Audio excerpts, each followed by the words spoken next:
오늘 말씀은 두 마음이라고 하는 제목인데요. 지난주부터 야고보서를 시작했는데 이제 1장 18절까지 읽었는데 제가 4절까지밖에 못 나갔어요. 시험일인데 시험은 두 가지가 있다 그랬죠. 하나님이 우리를 거룩하게 만들 첫 번째 목적과 그 거룩성을 잃어버리지 않고 끝까지 천국까지 가게 할 목적. 너 진짜냐 가짜냐. 예를 들면 창세기 21장에 여호와 하나님이 아브라함을 시험하사 이렇게 시작되면서 모리아산의 아들 이삭을 바치게 만들 때 그때 시험이라고 쓴 것. 그래서 우리를 더 거룩하게 하시고 진짜 천국 백성 만드시기 위해서 하시는 테스트가 있거든요. 이건 템프테이션, 어떤 유혹하고는 다른 거예요. 우리가 통상적인 단어로 시험이라고 쓸 수 있지만, 그래서 교회 다니다가 나 시험 들었어 안 나가 이렇게 통상적인 시험이란 단어 쓰는데, 그 시험이란 단어 안에는 세부적으로 신학적으로 분석하면 하나님이 우리를 거룩하게 하시고 천국 인도하시기 위한 과정, 이것은 시련이라 그래요. 이것은 인내로 극복해서 천국까지 우리가 가야 돼요. 그래서 열심히 노력하셔야 돼요. 이 노력을 강조한 것이 야고보서의 핵심의 전체이고요. 그리고 마귀가 우리를 잘 먹게 해요. 아주 잘 살게 해요. 그래서 번영의 신학을 가진 목사와 기복 신앙을 가진 성도 사이에 죽이 잘 맞아서 잘 먹고 잘 살다가 지옥으로 잘 가게 만드는 게 있어요. 그것은 유혹이라 그래요. 삶이 괜찮거든요. 재밌거든요. 달콤하거든요. 다 그리로 가요. 그래서 그걸 좁은 문 넓은 문 이야기하면서 좁은 길 넓은 길 얘기하면서 여긴 잘 안 간다. 좁으니까 불편하니까. 근데 여기는 재밌으니까 달콤하니까 많이 간다. 근데 가면 좁은 문은 넓어지고 넓게 시작하면은 결국 깔때기 여과기에서 한쪽으로 쫙 빠져나가듯이 지옥으로 쏙 들어가게 된다.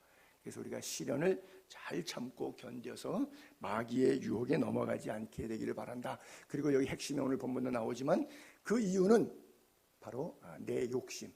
그래서 하나님을 향한 선한 욕심, 창조적인 불만은 선하고 좋은 결과를 가져올 수 있지만 내 사사로운 정욕을 위한 욕심은 결국 그 기도 하나님이 들어주지도 않지만 어쩌다가 마치 들어준 것처럼 응답된 것은 그건 사탄이 나를 끌고 오기 위해서 잘 길을 좀 열어준 것인데 이게 하나님으로부터 온 것인 줄로 착각할 수가 있겠죠. 그것은 그분에게 주어진 돈씀과 시간씀을 통해서 열매를 통해서 이것이 그리스도로부터 온 것인지 아닌지를 구분할 수 있다라고 하는 것이죠. 그러기 위해서는 우리가 이 아는 것하고 믿는 것하고 하나가 되어야 된다. 지난주에 마지막 읽고 마쳤던 그 구절에 보게 되면 에베소서 4장 13절 한 절만 보게 되면 우리가 다예요. 다. 우리가 다. 예수 믿는 사람은 누구나 다. 하나님의 아들 예수 그리스도죠. 믿어요. 그렇죠? 믿는 것. 그 다음에 아는 것. 이게 하나가 돼야 된다는 거예요. 온전한 성도는 뭐냐? 믿는 것과 그것을 삶으로 실천해내는 것. 이 아는 것이 두 개가 분리하지 않고 신앙과 생활이 따로 가지 않고 신앙생활이 하나 될 때 이것을 온전한 성도다 이러죠. 그래서 그리스도의 장성한 분량이 충만한 데까지, 저것을 다른 말로 제가 굳이 해석하면 천국까지라고 하는 거예요. 예를 들어서 우리가 나라 사랑 이런 이야기를 할 때 국가의 의무가 있죠. 교육의 의무도 있고 납세 의무도 있고 근로의 의무도 있고 남자에게는 또 국방의 의무도 있고 그래서 나라의 4대 의무다 이런 이야기도 하는데요. 자, 이렇게 1967년도 6월 5일부터 10일까지 6일 동안 전쟁을 해갖고 이스라엘이 자기 땅보다 한 4-5배 많은 땅을 6일 동안 전쟁해서 다 먹어버려요. 자기 본토보다. 그때 아랍 연맹이 이집트, 시리아, 요르단, 레바논 이 네 나라하고 전쟁이 붙었어요. 약 한 400만 명도 안 되는 이스라엘 사람들이 당시 10억이 넘는 이 아랍 동맹국들하고 전쟁했어요. 이게 한쪽 눈이 없어서 애꾸로 그 유명한 모세 다이안이라고 하는 사람이 전쟁을 했는데 골란고원 다 먹고 가자지구 지금까지도 봉쇄돼 있잖아요. 다 먹고 이제 지금 반납해 줬는데 이집트하고 침묵하느라고 시나이 반도, 시내산 다 먹고 요단 그 서안 지구 다 먹고 어마어마한 땅을 6일 동안 전쟁에서 다 먹었는데 그 전쟁이 첫 터진 날 67년도 6월 5일이죠. 미국에서 교수가 CNN 뉴스를 보면서 그걸 얘기했어요. 강의 시간에, 수업 시간에. 여러분, 지금 중동에 3차 전쟁이 일어났습니다. 그 중동 3차 전쟁이 6일 전쟁이. 그러니까 그 다음날 유대인 학생도 있었고 아랍인 학생도 있었는데 유대인 학생도 결석했고 아랍인 학생도 결석했어요. 유대인 학생은 알아보니까 군대 가려고 귀국했어요. 아랍 학생은 혹시 부를까봐 잠적해버렸어요. 도망갔어요. 어느 나라가 이겼어요? 아랍연합국가가 졌어요. 그렇죠? 나라 사랑에 대한 실천이 하나의 예를 든 건데 다른 것처럼 여러분 가슴 속에 있는 세상 나라와 하나님의 나라 둘이 싸워요.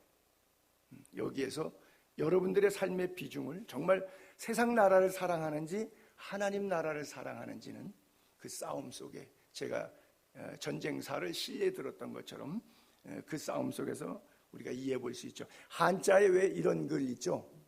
믿음을 언행일치다. 그렇죠? 말하고 행동이 같아야 된다. 이런 말 참 많이 하죠. 예수 안 믿는 분들도. 또는 신행일치다. 그렇죠? 여기는 말씀 언변의 옆에 이제 사람인변이 하나 더 들었는데 사람의 말, 믿음이라고 하는 것은 사람의 말이에요.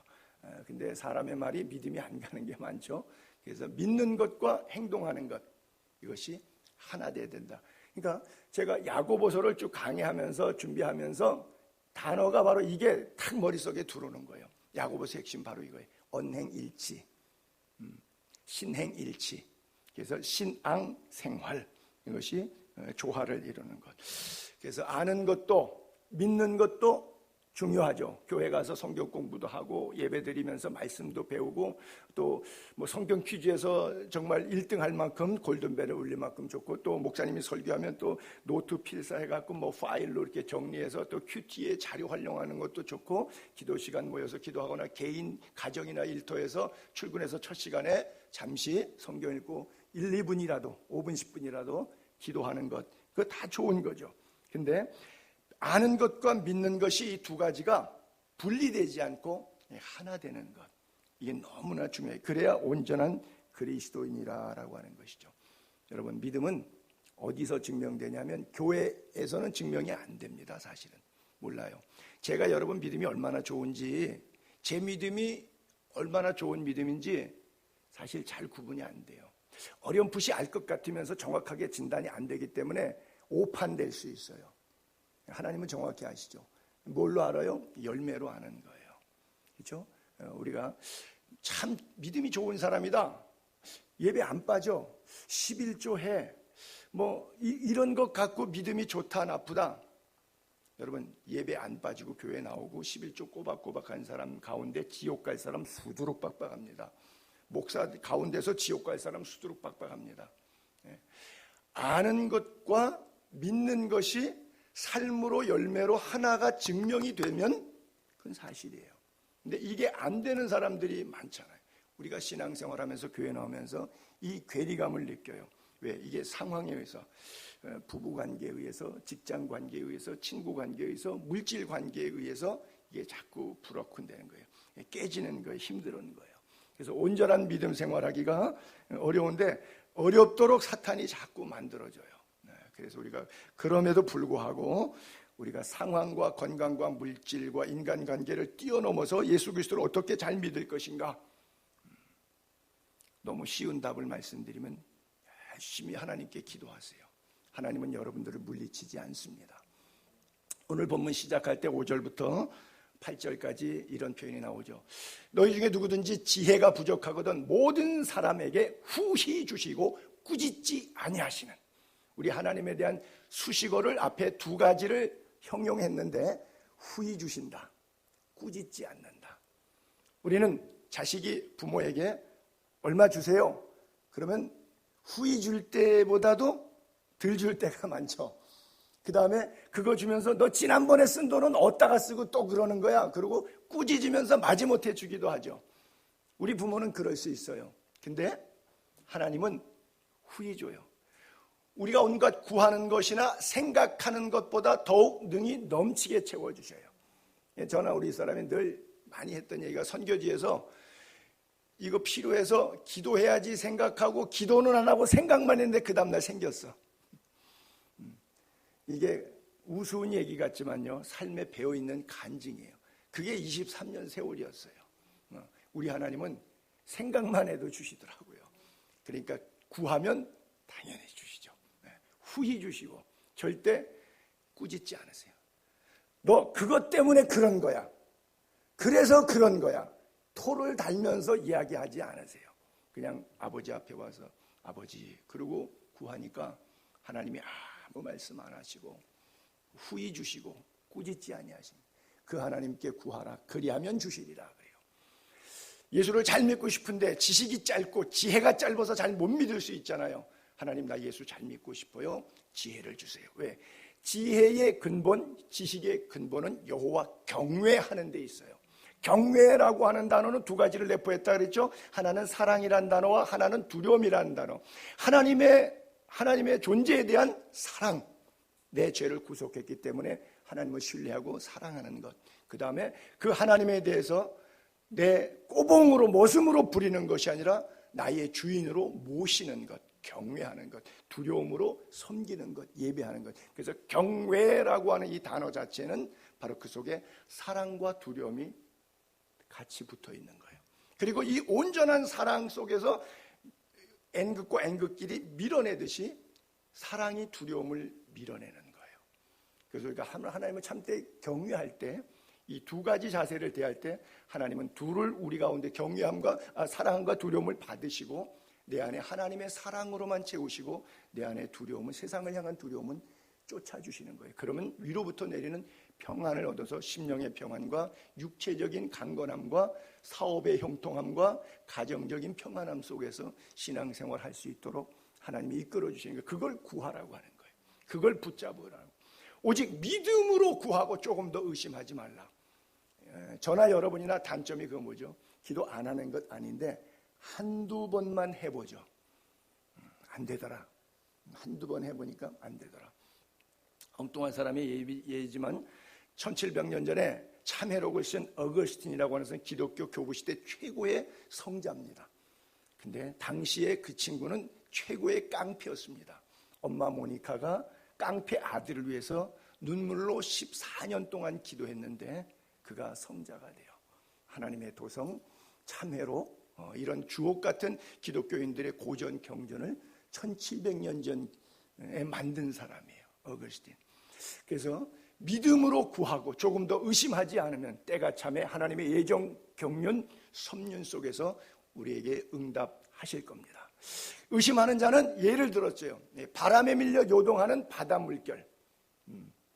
지난 주간에도 어디 좀 나갔다 왔는데 파도가 얼마나 센지 저는 쓰나미가 오는 것처럼 그렇게 오더라고요. 막 왔다리 갔다리. 그러니까 거기서 하얗게 물거품이 일어나고 그래요. 그게 아니에요. 믿음 생활은 그게 아니라는 거예요. 이런 사람은 무엇이든지 주께 얻기를 생각하지 말라. 그러면서 이 상태를 야고보 사도는 이것은 두 마음이다 그래요. 두 마음을 품었다. 왜 양다리 걸쳤다 또는 나이롱 신자다, 왔다리 갔다리 한다, 이거 다 그 말입니다. 똑같은 말이에요. 두 마음을 품었으니까 모든 일에 정함이 없는 것이죠. 그래요. 알아야 우리가 면장을 한다는 그런 말도 있는데 정말 우리가 하나님을 제대로 알아야 믿음 생활도 제대로 하지 않을까 생각해요. 야고보서 4장 8절과 3장 17절 18절에 보게 되면 두 마음을 이렇게 표현을 했어요. 죄인들아 손을 깨끗이 해라. 요즘에 맨날 손 씻는 거 하루에 몇 번씩 씻으시죠? 이 바이러스 때문에. 죄인들아 손을 깨끗이 하라.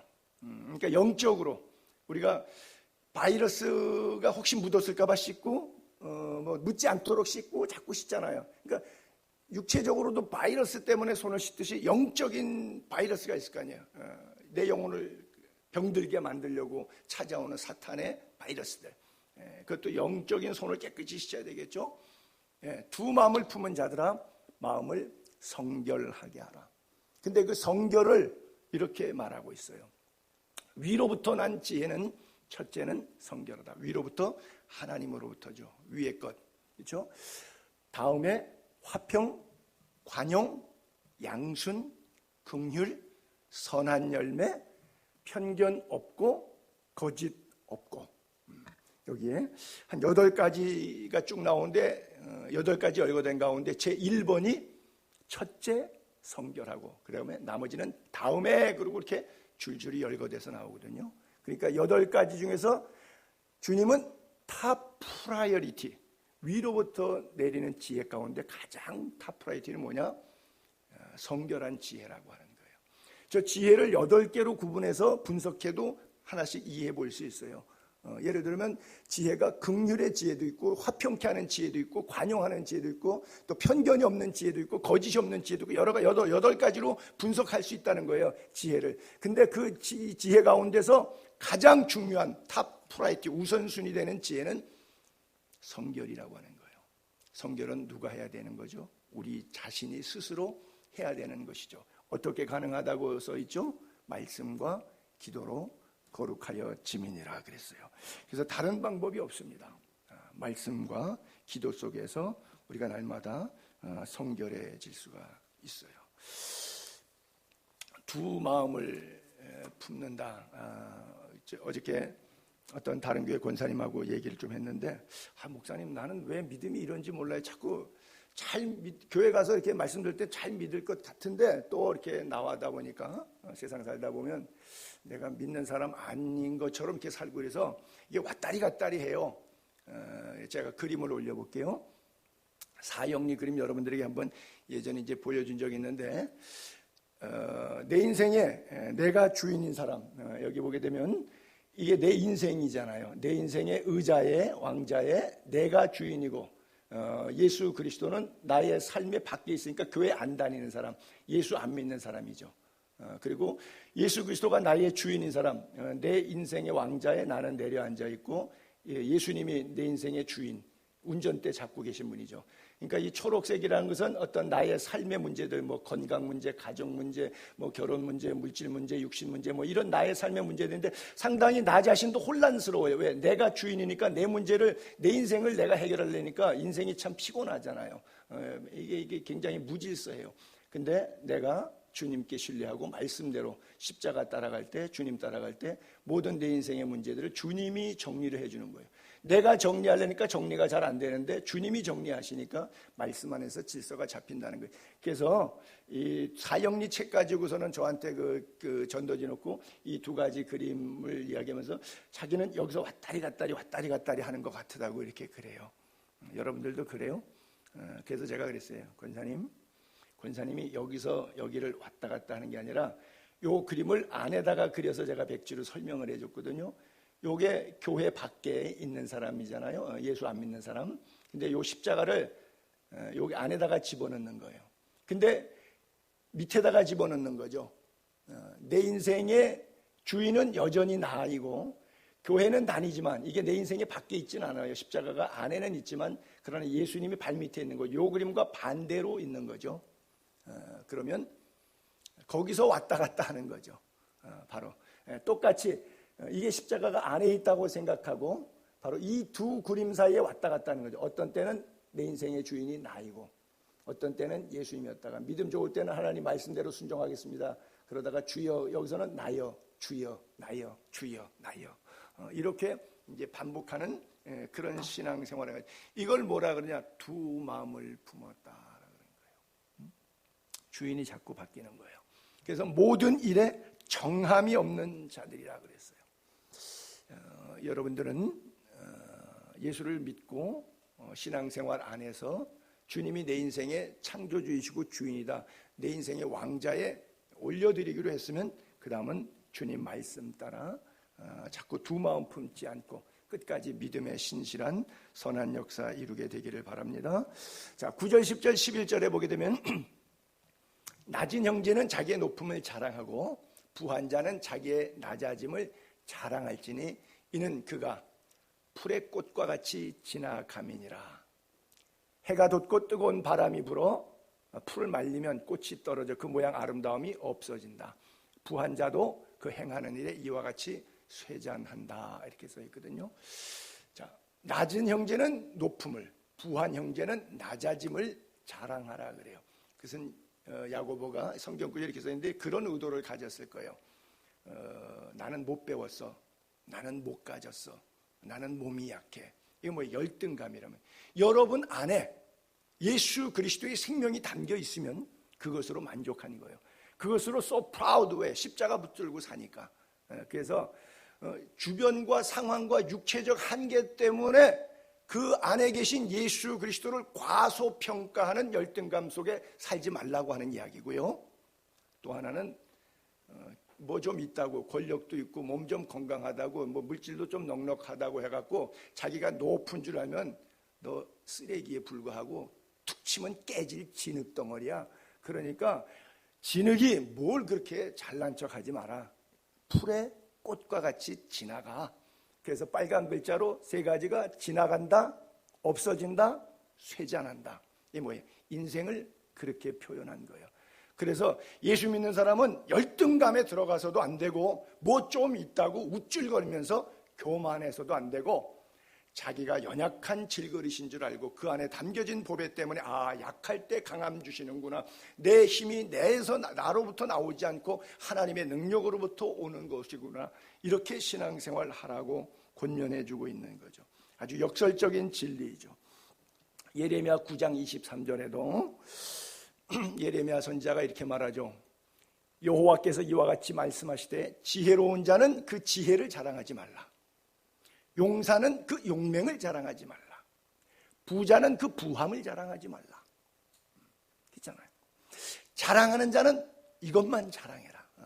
지혜도 용맹도 부함도 자랑할 게 아니라 이걸 뭘? 너 하나님 아니? 이거 자랑하라는 거예요. 나를 아는 것. 우리 하나님은 사랑의 하나님이다. 우리 하나님은 공의의 하나님이다. 우리 하나님은 정의의 하나님이다. 이거를 아냐 모르냐, 이 차이라는 거예요. 저희 어머님이, 죄송합니다, 어머님 얘기해서 초등학교도 못 나오신 분이에요. 글을 못 읽으시죠, 당연히. 근데 세월이 지나서 북한 살다가 남한에 내려오고 6.25 이후에 아버님이 도중에 우장창 왕창 깨져갖고서는 49살에 이제 전도사로 신학교를 가시고, 그러고 나다 보니까 남편이 목사가 되고, 남편은 좀 공부를 했는데 아내는 뭐 옛날에는 공부를 안 했으니까 저희 외할 아버지가 그랬대요. 오빠가 넷 있었는데 남자는 공부를 해도 여자는 서당 다니는 거 아니라고. 26년생이니까 옛날 분이시니까. 그래서 여자는 학교를 안 보냈대요. 막내딸이었거든요, 6남매 어머님이. 그러니까 오빠들은 다 학교 다녔는데 못 다닌 거죠. 글을 몰라요. 하나님께 기도했어요. 이제 남편이 목사도 되고 신방도 가고 같이 예배당에서 성경도 읽고 하는데 이건 내가 이 여종이 깜막 어떡하냐고. 그리고 하나님께 기도했어요. 나 글 좀 읽게 해달라고. 그러면서 읽는 연습을 부단히 했는데 글이 막 읽어지는 거예요. 그래서 주님께 바친 눈물이라고 책도 쓴 문학 저서자입니다. 여러분, 여호와 하나님을 아는 것만 있어요. 정말 불황무식한 여자일 뿐입니다. 그런데 그 여자가 하나님에 대해서 알아요. 하나님과 8시간씩 교제하면서 대화해요. 그러니까 세상이 감당하지 못할 만한 믿음이 있어요. 그래서 뭐 저 같은 부지랭이도 이렇게 그나마 목회하고 있는 게 그 우리 어머님의 기도, 우리 어머님이 알고 있는 하나님에 대한 지식을 나에게 기도로 전수해서 그나마 요거라도 알고 있는 거예요. 그러니까 이런 것 저런 거 뭐 지혜도 몸 건강한 것도 돈 몇 푼도 이거 자랑할 게 아니라는 거예요. 질그릇인데 지나가는데 쇠잔하는데 다 깨지고 사라지는데 이거 자랑하지 말고 너 하나님 아니? 후히 주시고 꾸짖지 않으신 하나님께 지혜를 구하면 지혜와 지식에 뛰어난 하나님의 말씀이 우리의 삶을 지배하면 하나님을 알게 되는 거예요. 이것이 가장 중요한 것이라는 거예요. 부자로 살았던, 가난하게 살았던, 왕우장상에서 거린에 이르기까지 모든 인간은 풀의 꽃이다. 성경은 그렇게 표현하고 있어요. 욥도 그랬고 이사야도 그랬고 베드로도 그렇고 모세도 그렇고 그들이 했던 이야기 성경 구절들 잠깐 볼게요. 욥이 말합니다. 먼저 여인에게서 태어난 사람은 자, 인간의 얘기를 이렇게 시적으로 표현했어요. 그렇죠? 모든 인간은 그 말을 시적으로 여인에게서 태어난 사람은 생애가 짧고 여러분 100세가 넘은 사람에게 물어보면 인생이 길었냐고 물으면 아유 너무 지루하고 길었어 이렇게 말할까요? 아니요. 짧았다 그럴 거예요. 생애가 짧고 걱정이 가득해요. 뭐 걱정 없는 인생이 없을 테니까 다 동의하실 거예요. 그는 꽃과 같이 자라는 것 같은데 금방 시들어 버려요. 그림자같이 지나가 버려요. 머물지를 않아요. 영원하지 않다는 얘기죠. 근데 이런 존재를 이와 같은 자를 주께서 눈여겨보시나이까. 욥이 고난 가운데서 살아보니까 자식 10명의 부인과 함께 동방의 가장 큰 부자니까 날마다 파티하면서 맛있는 거 먹고 하인들한테 잡일들 시키면서 편안하게 살 때는 자기가 대단한 줄 알았는데 하루아침에 10자식이 눈앞에서 다 죽어버리고 재산은 동방 사람이 와서 전쟁해서 옛날에는 힘센 사람이 가져가면 그만이니까 다 가져가 버리고 몸종이고 뭐고 다 버리고 부인은 자기한테 저주하고 온몸은 피부병이 와갖고 잿더미에 앉아서 간지러우니까 벽돌 주워갖고 이걸로 고름 막 이렇게 긁으니까 뭐 어쩔 이러고서는 살아보니까 좀 전에 자기의 라이프 스타일과 지금 자기 인생의 라이프 스타일이 하늘과 땅 차이로 변한 거예요. 자, 상황과 환경과 물질, 세상에 이런 거야? 인간이 이런 거야? 욥이 그렇게 됩니다. 생애가 짧고 걱정 가득하고 꽃과 같이 지나가 시들고 그림자같이 지나가고 머물지 않다. 이런 인간에게 하나님께서 사랑의 눈길로 보고 계시는구나. 욥이 그걸 깨달아서 원망하지 않고 하나님께 예배하고 기도하죠. 이사야서 40장에 보게 되면 이사야가 주의 말씀을 받아 이렇게 외칩니다. 말하는 자의 소리여 이르되 외치라. 그러니까 설교자에게 말하는 거죠. 말하는 자의 소리는 설교자죠. 뭐라고 대답하되 내가 무엇이라 설교하리까 하니 이르되 모든 육체는 풀이다. 그의 모든 아름다움은 들의 꽃과 같다. 풀은 마른다. 꽃도 시든다. 여호와의 기운은 그 위에 불기 때문에 그렇다. 이 백성은 실로 풀이다. 풀은 마르고 꽃은 시든다. 그러나 우리 하나님의 말씀은 영원히 서 있다. 할렐루야.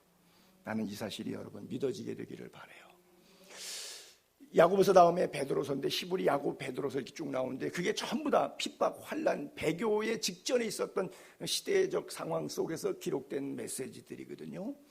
그래서 저 구절을 베드로가 똑같이 받아서 이렇게 설교했어요. 너희가 어떻게 구원받았느냐? 너희들이 어떻게 예수 믿게 되었느냐? 거듭난 것은 born again, 중생한 것은 썩어질 씨로 된 것이 아니다. 썩지 아니할 씨, 예수 그리스도의 복음이죠. 살아있고 항상 있는 하나님의 말씀으로 중생, 거듭남, 영원 구원, 천국 누리게 되었다. 그러므로 모든 육체는 질그릇과 같은 껍데기는 풀과 같고 그 모든 영광은 뭐 대통령을 해도 황후 장상을 누렸던 뭘 해도 그 모든 영광은 다 지나가니까 보니까 풀의 꽃과 같대요. 여러분 장례식 늘 가서 보지만 2천도 확 집어넣어가지고서는 뭐 1시간 뒤에 보니까 완전히 잿가루, 콧가루, 밀가루 돼갖고 나오잖아요. 이게 인생, 이게 뭐 대통령을 했던 왕을 했던 무엇을 했던 간에 왕후장상에서 거리내기까지 한 주먹 모래만 남아요. 주먹을 안 쓰는 사람들은 이거 갖다가 그냥 강물에다가 뿌려버리고 끝나는 것 아니에요. 이게 인생이에요. 그러나 그 인생이 한동안 살아있을 때 필름으로 CCTV 돌려보면 뭐 싸우고 난리치고 뭐 아주 뭐 좀 이렇게 저속한 표현까지 이렇게 지랄을 해대면서 살잖아요. 한 세상. 얼마나 죄송합니다. 그렇게 난리를 치고 사는데 한 주먹 강물에 뿌려버리고 수목장으로 밭에 개미들 지어다니는 개미집 짓는 도구로밖에 안 쌓인다고요. 구더기가 먹고 없어지는 거예요. 풀의 꽃과 같아. 풀은 마르고 꽃은 떨어지다. 오직 그러나 주의 말씀은 세세토록 있도다. 할렐루야. 하였으니 너희에게 전한 복음이 곧 이 말씀이다. 할렐루야. 하나님 말씀만 영원한 것 믿게 되기를 바랍니다. 알파와 오메가 되신 하나님, 시작과 끝 되신 하나님, 창조와 심판주 되신 하나님, 그 하나님 앞에 하루가 천년 같고 천년이 하루 같은 그 하나님 앞에 우리가 겸손히 주를 의지하고 영원한 것은 하나님의 말씀밖에 없으니까 그 말씀 꼭 붙잡읍시다. 모세도 시편에 90편에 같은 표현했어요. 주께서 사람을 티끌로 돌아가게 하시고 말씀하시길 너희 인생들은 돌아가라. 그 얘기 뭐예요? 티끌대라. 티끌에서 왔으니까 넌 티끌로 가라. 주의 목전에는 천년이 지나간 어제 같으며 밤의 한순간 같을 뿐이다. 저도 어저께 새벽에 2시에 집에 들어갔다가 아마 5시쯤에 아마 비가 억수로 왔는 모양이더라고요. 전혀 몰랐어요. 자고 아침에 이렇게 나왔는데 뭔 일이 있었는지 몰라요. 그냥 잠깐 잔 거예요. 여러분이 살아왔던 태어나서 또 죽을 때까지 온 일생이 밤에 잠깐 잤다가 잠들었네 그러고 모르고 딱 깼더니 인생이 그렇게 지나가 버렸대요. 그게 70년 80년 지나가 버렸대요. 우리 최연한 권사님 그렇게 느끼세요? 잠시 하룻밤 잔 것 같은데. 제가 예전에 23년 동안 그리스에 선교사 있었는데 우리 선교사들 미팅하거나 교회 가거나 목사님들 만나면 선교지에 몇 년 계셨어요? 이거 많이 물어보거든요. 그러면 제가 그래요. 23년 있었는데 꼭 23밤 자고 일어난 것 같아요. 이 사실이거든요. 기억이 아련해. 제가 언제 그런 시절이 내 생각 가운데 있었는지 생각조차 안 나요. 우리 선교사님 그러죠. 그리스 갔다 온 거 기억도 안 나죠. 1년밖에 안 됐는데. 이 사람이 그래요. 그러니까 밤의 한순간 같은 게 인생길이란 말이에요. 인생길. 주께서 홍수처럼 쓸어가시나이다. 그들은 잠깐 자는 것 같으며 인생살이가 잠깐 한잠 잔 것 같아. 아침에 돋는 풀은 아침에 꽃이 피어 자라다가 저녁에는 시들어 마릅니다. 이것이 40년 동안 목회했던 광약교회 담임이었던 모세 목사님이 한 얘기예요. 우리가 부른 찬송가에도 빈들의 마른 풀같이 시들은 나의 영혼. 어떻게 은혜의 성령, 단비가 뭘 통해서 단비라? 은혜의 성령. 은혜의 성령 달라고 하지 않아요? 오늘도 말씀을 통해서 은혜의 성령의 단비가 여러분 가슴에 쏟아지게 되기를 바랍니다. 시편 121편 5절에 보게 되면 그런 인간이지만 풀의 꽃 같은 인간이지만 하나님이 나를 지켜주십니다. 할렐루야. 여호와는 너를 지키시는 이시라. 여호와께서 내 오른쪽에서 내 그늘이 되시기 때문에 낮에 해가 쨍쨍 쪄서 풀, 꽃 마르게 하는 그런 상황이 온다고 할지라도 사망의 엄침한 골짜기를 걷는다고 할지라도 상하게 하지 아니한다. 할렐루야. 하나님의 손에 있으면 인생이 이렇게 풀과 같지만 하나님의 손에 있으면 하나님이 상하지 않게 보호해 주신다. 할렐루야. 하나님의 이 보호의 은총의 날개 안에 머물게 되기를 바랍니다. 계속해서 90편 10절에 보게 되면 우리 연수가 70 강건하면 80 그러나 지내놓고 보니까 맨 수고했고 슬픈 시간이 많고 왜 이렇게 시간은 빨리 갔는지 뭐 날아간 것 같다. 누가 주의 노여움의 능력을 알고 누가 주의 진노의 두려움을 알까? 하나님의 노여움의 능력이 얼마나 큰지 하나님의 진노가 얼마나 두려운 것인지 그건 이제 지옥 간 다음에 알겠죠. 예수 믿으라고 천국과 지옥 있다고 앞만 떠들 때 모르다가 지옥 간 다음에 그때 알겠죠. 우리 날 계수함을 가르치사. 이게 뭐예요? 지혜죠. 하나님을 아는 지혜를 구하라고 하는 게 남은 날 계수할 지혜를 하나님 주옵소서. 이게 바로 지혜로운 마음이죠. 이거를 모르는 것이 100년 만년 천년 어리석은 부자처럼 참고 크게 짓고 내 영혼아 이제부터 마음껏 먹고 마시고 즐기자. 오늘 밤 내 영혼을 픽업해 가시면 네 쌓아놓은 것들 허당 아니냐. 누구시 되겠느냐. 그래서 내가 남은 날 동안 어떻게 주를 위해서 살까? 이것을 카운트하는 것이 하나님을 아는 바른 지혜라고 하는 거예요. 여러분 파스칼이라고 하는 사람이 1600년대 사람이 한 500년 전에 살았던 프랑스의 철학자이고 수학자인데 대단한 전자계산기를 발명한 사람입니다. 그 사람 때문에 전자계산기가 나온 유명한 수학자예요. 그 사람이 여러 글을 썼는데 나중에 후대 이 양반이 39살에 일찍 요절하는 바람에 그 집대성한 책들을 후대 제자들이 모아갖고 관념, 생각이라는 단어의 책을 하나 만들었어요. 이게 팡세라고 하는 거예요. 프랑스 말로 팡세. 관념, 생각 뭐 이런 뜻이에요. 그래서 파스칼의 팡세 굉장히 유명한데 그 책의 페이지에 이 양반이 나중에 수학과 과학을 통해서 하나님을 잘 믿지 않다가 하나님의 특별한 은혜를 입고 자기가 수학적으로 과학적으로 하나님을 증명하려고 굉장히 애를 많이 썼어요. 그래서 남긴 글들이 있는데 그 글 조각 가운데 그 파스칼의 방세 163페이지의 글을 제가 좀 읽을게요. 인간을 행복하게 하기 위해서 참된 종교는 신이 있다는 것과 인간은 신을 사랑해야 한다는 것, 그리고 우리의 유일한 행복은 신 안에 사는 것이고 우리의 유일한 불행은 신을 멀리하는 것임을 보여주어야 한다. 그러니까 그 종교의 가르침이 바로 신이 있다는 것, 신을 사랑해야 된다는 것, 그 다음에 우리의 유일한 행복은 신 안에만 있기 때문에 반대로 유일한 불행은 신을 멀리하는 것이다. 이것을 가르쳐주는 것이 참된 종교라는 것이고요. 우리의 의무는 신을 사랑하라고 명하지만 정욕이 우리를 신으로부터 돌아서게 하므로 결국 우리는 불의로 가득 차 있다는 것을 알고 있어야 된다. 이 관점에서 세계 모든 종교를 검토해 보고 이 조건들을 만족시킬 다른 종교가 기독교 외에 또 있는지 보기 바란다. 이렇게 했었고요. 178페이지쯤 내려가면 이렇게 썼는데 세 부류의 사람들만이 있다. 신을 발견한 다음 신을 섬기는 사람들, 신을 발견하지 못했기에 온 힘을 다하여 신을 찾는 사람들, 세 번째는 신을 찾지도 발견하지도 않은 채 살아가는 사람들. 첫째, 신을 섬기는 사람들은 합리적이고 행복하다. 그리고 마지막으로 신이 없는 채 살아가는 사람들은 불합리하고 불행하다. 두 번째, 신을 찾아가고 있는 사람들은, 중간 사람들은 불행하지만 합리적이다. 아주 파스칼이 멋진 이런 글을 썼어요. 여러분, 제가 파스칼이 학생들, 자기가 이제 수학 선생이니까 대학에서 수학과 교수로서 아이들을 가르칠 때 칠판에다가 이걸 썼답니다. 전도하려고. 수학 선생이 천국과 지옥이 있다 없다 규정하고 있다고 믿었다. 근데 가보니까 진짜 있어. 이거 대박이에요. 이건 이 얘기예요. 근데 없어. 손해 본 게 하나도 없어요. 제로예요. 제로. 근데 없다고 막 이렇게 살아왔는데, 없다고 믿었는데 가니까 있어. 그건 지옥이니까 엄청난 손실이죠. 근데 또 없어. 손해 본 건 하나도 없어요. 제로라는 거죠.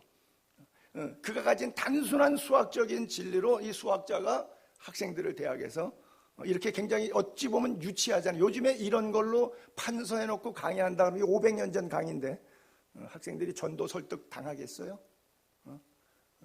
종교 편향 교수라 그래서 사퇴시켜야 된다고 아마 그러고 나올 거예요. 요즘에는. 그래요. 전도하기도 어려운 시대가 됐어요.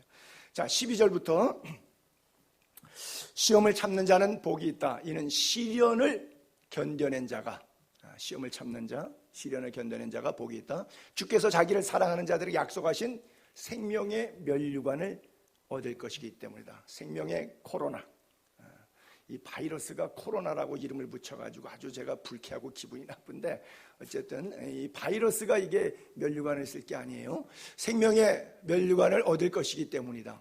사람이 시험 받을 때 내가 하나님께 시험 받는다 하지 말지니 하나님은 악에게 시험을 받지도 아니하시고 친히 아무도 시험하지 아니하시니라. 오직 각 사람이 시험 받는 것은 자기 욕심에 끌려 미혹됐기 때문이다. 그래서 욕심이 잉태되면 결국 죄가 나오고, 죄가 자라면 사망을 낳게 된다.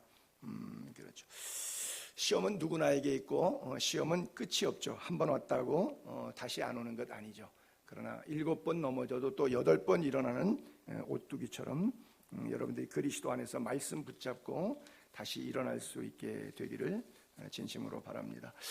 여러분, 뭐 이런 동화 이야기 한 토막을 해서 미안하긴 하는데, 춘향이가 월매의 딸이잖아요. 그냥 고명딸에 불구하고 월매, 기생 월매의 딸임에도 불구하고 그 춘향의 가슴 속에는 일편단심, 자기와 약속을 가졌던 이몽룡을 기다리죠. 참 유치한 예화가 되는데, 세상의 기생의 딸도 자기하고 한번 약속을 지키겠다고 그 모진 투옥살이와 변사또로부터 수청 안 된다고 억압을 당해 가면서까지도 자리를 지켜내잖아요. 결국 해피엔딩으로 끝나니까 변사 또 때려잡고 이몽룡의 암행어사잖아요. 어사가 뭐예요? 대사인데 임금님의 대사잖아요. 사실 우리는 하나님의 대사들이거든요.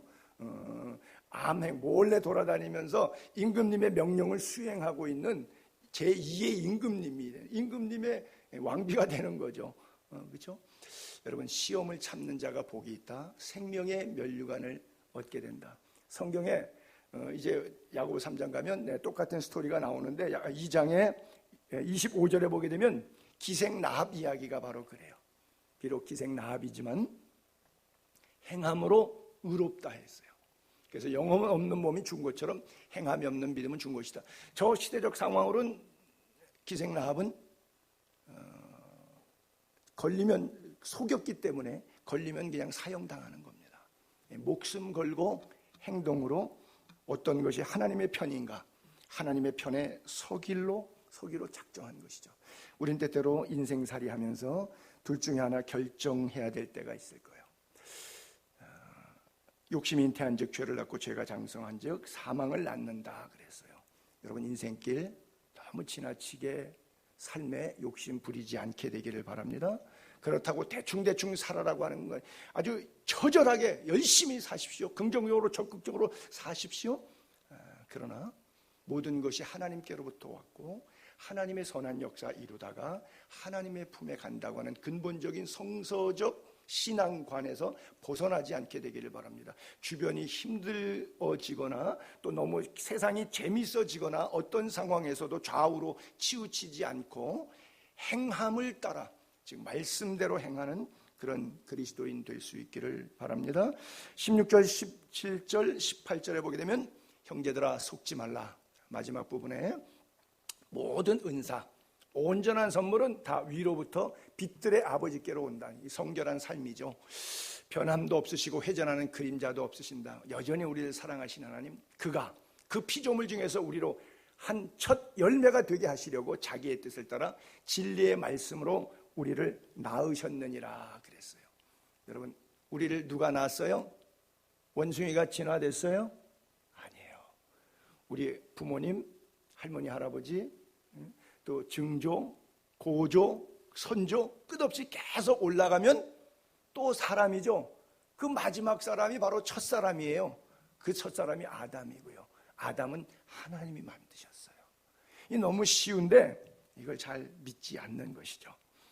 하나님의 창조를 입었기 때문에 우리가 혹시 하나님의 형상을 잃어버려서 사탄에 속아서 시험에 들어 살았다면 여러분, 이 시험 문제 다시 잘 푸셔서 합격하게 되기를 바랍니다. We are from God. 우리는 하나님으로부터 온 존재예요. 하나님의 형상을 가진 존재예요.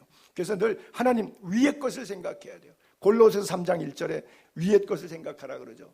그리스도와 함께 다시 살리심을 받았으면 위의 것을 찾으라. 위의 것을 생각하고 땅의 것 생각하지 말라. 그러므로 땅에 있는 지체를 죽여라. 곧 음란, 부정, 사욕, 악한 정욕, 탐심, 이런 탐심 우상 숭배들은 하나님이 기뻐하지 않는 것이기 때문에 위의 것을 찾으라. 여러분, 헬라어를 영어로 옮겨놓은 것이 있는데 요즘에 이런 단어가 이제 유행하고 이런 이제 많이 씁니다. 저는 이제 기독교 신문이라든지 기독교 방송 채널 같은 데도 많이 보니까 이제 목사님들이 이런 걸 많이 이용을 해요. 이 토포는 그리스에서 민원 서류 뭐 적을 때 주소, 이름, 뭐 생년월 이런 거 적을 때 출생지 쓰는 단위인데 헬라어로 토포라고 써 있어요. 토포. 필리아는 사랑이에요. 아가페, 필리아, 에로스, 이게 사랑이라는 단어예요. 그래서 필라델피아, 필로스라고 하는 단어에서 필라델피아, 그러니까 필로소피, 그러니까 지혜를 사랑한다고 철학이란 말을 필로소피 뭐 이렇게 사랑이라는 단어를 쓰는데 이 토포필리아라 그래요. 출생지, 즉 고향. 사람은 죽으면 고향에 묻고 선산에 묻고 뭐 그렇지 않습니까? 요즘에는 뭐 별로 그런 게 약화됐지만 그러나 그 장소, 공간 사랑에 대한. 그러니까 지금 목사님들이 영상 예배 한다고 해갖고 다 흩어놓고 이제는 이제 조금 느슨해져 갖고 이제 교회 오라고 그러려고 그러는데 영상 예배 아직 코로나가 안 끝났는데 오라 그러기가 좀 미안 뭐 하니까 목사들이 머리가 좋으니까 또 이렇게 철학적인 단어를 등용해서 이 토포필리아, 이 예배 공간에 대한 사랑을 가지고 예배에 나오셔야 된다고 난리를 치고 있더라고요. 아니, 나오지 말라고 할 때는 언제고 또 나오라고 할 때는 또 저렇게 설교하고 있는지 모르겠어요. 여러분, 우리는 어떤 상황과 관계없이 늘 위의 것을 바라볼 수 있게 되기를 바랍니다. 땅에 있는 지체를 죽이고요. 그래서 예수 믿기 전하고 후는 완전히 달라야 돼요. 골로새 3장 7절 마지막 부분에 보면 너희도 전에, 예수 믿기 전에는 그 가운데 살 때는, 죄악 가운데 살 때는 그 가운데서 살았죠. 그러나 이제는 예수 믿은 다음에는 이 모든 것을 버려버려라. 벗어버려라. 옛날에는 분노, 분함, 노여움, 악의, 비방, 너희 입에 부끄러운 말, 음란패설들, 이런 거 갖고 낄끼덕거리고 살았는데 이제는 그렇게 살지 말라. 이제는 정결하게 은혜의 덕담을 나누고, 너희가 서로 거짓말하지 말라. 옛날에는 입만 열면 거짓말이야. 왜 학창시절에 그런 친구 있잖아요. 야, 쟤는 말만 하면 90%는 거짓말이야. 뭐 그런 친구들 있었잖아요. 또 거짓말을 엮지 않으면 말이 안 되고 언어 구사가 안 되는 그런 친구들 있잖아요. 그 옛사람 벗어버리고 새 사람을 입으라. 이는 자기를 창조하신 의 형상, 이게 바로 하나님의 형상이잖아요. 창조하신 형상, 하나님의 형상 다시 회복하는 거예요. 어디까지? 지식에까지 새롭게 하심을 입은 자니라. 지혜와 지식에 있어 새롭게 하나님의 형상 회복하게 되기를 바랍니다. 자, 성경 구절 우리 같이 함께 읽도록 하겠는데요. 두 마음을 한 마음으로 묶는 방법, 두 마음을 한 마음으로 묶어내는 방법, 제가 성경 세 구절에서만 발췌해서 많이 있지만 그냥 제가 여러분들에게 세 구절만 발췌해서 우리 한번 읽어볼게요. 시작. 삼가 모든 탐심을 물리치라. 사람의 생명이 그 소유에 넉넉한 데 있지 아니하는. 탐심 때문에 두 마음이 되거든요. 요거 물리치면 한 마음으로 묶어질 수 있어요. 두 번째 시작. 너희는 성령을 따라 행하라. 그리하면 육체의 욕심을 이루지 아니하냐. 육체의 욕심 때문에 두 마음이 되고 정욕으로 기도를 하게 되는 거예요. 그거 내려놓고 성령을 따라 구하시기 바랍니다. 자, 마지막 세 번째 도막 같이 읽습니다. 시작. 그리스도 예수의 사람들은 육체와 함께 그 정욕과 탐심을 십자가에 못 박았느니라. 이미 왕년에 죽었어요. 이제 십자가와 함께 예수 믿으면서. 그래서 상황이 힘들고 어렵고 괴로워도 그 속에서 우리에게 그 영광의 얼굴을 비춰주시는 그 주님 바라보고 믿음으로 끝까지 인내로 온전함을 이루어서 시험을 잘 통과해서 생명의 면류관 받아 쓰는 사랑하는 성도님들 다 되시기를 주의 이름으로 축복합니다.